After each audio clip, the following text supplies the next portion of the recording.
नमस्कार, मी गणेश अस्वल, स्वामी कृपा क्रिएशन्स या युट्यूब चॅनलमध्ये तुम्हा सर्वांचं मनपूर्वक स्वागत करतो. मामाच्या गावाला जाऊया हे गाणं तुम्हाला आठवत असेल. प्रचंड लोकप्रिय झालेलं आणि पिकनिक सॉन्ग म्हटल्यानंतर हे गाणं जुन्या काळातलं पण अवीट गोडीचं गाणं. पण आता मामाच्या गोव्याला जाऊया या शीर्षकाचा चित्रपट येतोय आणि त्याचा टीझर प्रदर्शित करण्यात आलाय. त्याची समीक्षा करण्यासाठी आज मी इथे उपस्थित आहे.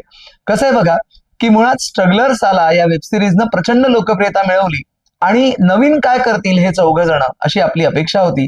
आणि ते नवीन जे काय आहे ना ते 31 जुलैला आपल्या समोर येणार आहे. तेच या टीझर मधनं मांडलेलं आहे. या सगळ्यांची गोव्याची पिकनिक. मग प्रत्येक ग्रुपमध्ये एखादा संत्या असतो, एखादा कुशा असतो, एखादा बाबा असतो. असे संवाद आपल्याला ऐकू येतात आणि मग उत्सुकता वाढते की या गोव्याच्या पिकनिकमध्ये काय वेगळं घडणार आहे. दिग्दर्शक विजू माने यांनी काय ट्रीटमेंट दिलेली असेल.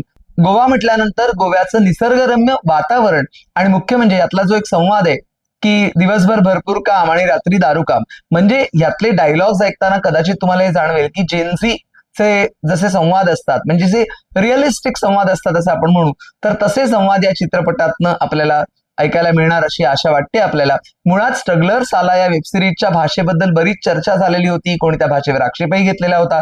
पण ती आजच्या पिढीची भाषा आहे असं आपण म्हणू शकतो. आणि मामाच्या गोव्याला जाऊयामध्ये आणखीन एका व्यक्तिरेखेची एंट्री झालेली आहे आणि ती व्यक्तिरेखा म्हणजे दुसरं तिसरं कोणी नसून आपल्या सर्वांचे लाडके अभिनेते अंकुश चौधरी मामा या भूमिकेत दिसत आहेत, पण एका वेगळ्याच लुक मधनं दिसत आहेत. आता अंकुश चौधरी या चित्रपटात नेमकी काय धमाल करणार आहे याची उत्सुकता आहे. पण संगीत छान वाटतंय, बॅकग्राऊंड म्युझिक सुद्धा छान वाटतंय. बघूया ही जी 31 जुलैला मामाच्या गोव्याला जाऊयाची गोवा पिकनिक आहे ती कशी रंग भरणार आहे ती. तेव्हा तूर्तास इतकंच, पण 31 जुलैपर्यंत आपण नक्कीच वाट बघूया या चित्रपटाविषयीची.